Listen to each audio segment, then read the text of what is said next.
ढेंकानाल जिला सदर ब्लॉक अंतर्गत सियारिया ग्राम में पुणी थे हाथी आतंक देखा मिली। गत किछि दिन धरी एही अंचल में दुईटी माई हाथी और दुईटी शावक घुरुथिबा सूचना मिली।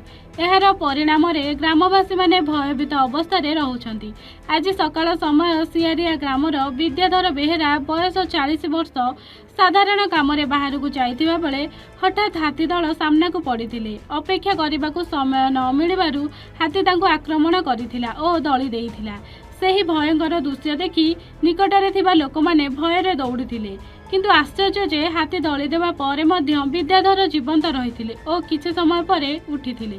एही घटना को देखि स्थानीय लोक माने आश्चर्यचकित होई पड़िथिले। तुरंत ग्रामवासी माने आहत विद्याधर को उद्धार करी ढेंकानाल मुख्य चिकित्सालय को नेइथिले। सेठारे तांकर चिकित्सा चलिछि ओ से गुरुतर आहत होइतिबा सूचना मिलिछि। एही घटना पर अंचल में भय और आतंकर परिस्थिति रही। ग्रामवासी माने वन विभाग को तुरंत हाथी दल को जंगल फेराइबा पई दाबी करथिले। सेहीपरि वन विभाग मध्य सचेतन रही हाथी चलाचल उपरे नजर रखिछि बोली सूचना मिलिछि। मु जी ऑब्जर्व करुच्ची ढेंकानाल रे फॉरेस्ट डिपार्टमेंट पूरा एक्शन जीरो। प्राय मु रात्रि जीवासवा करुच्ची सब बेले हाथी बाहर किंतु फॉरेस्टर डिपार्टमेंट कौन प्रकार रिप्रेजेंटेटिव रोना कौन संकेत दौना।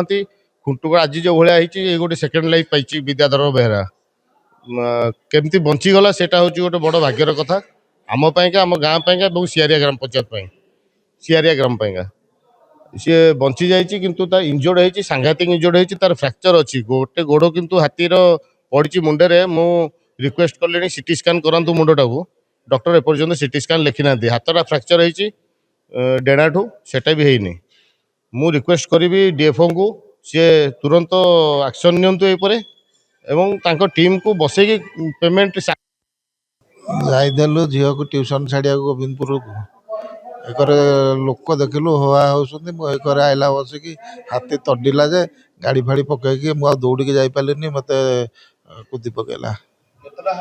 4टा हाथी 2टा बड़ गोटे 2टा छुआ लोक बहुत लोक थे नाई कहीं नहीं आज्ञा 4टा तो आज देखिलु आज्ञा हाथटा सारे उठे होनी गोड़टा काटुची हाथटा एटा भांगी जाइए कौन है सारे तो डेणाटा उठे होनी।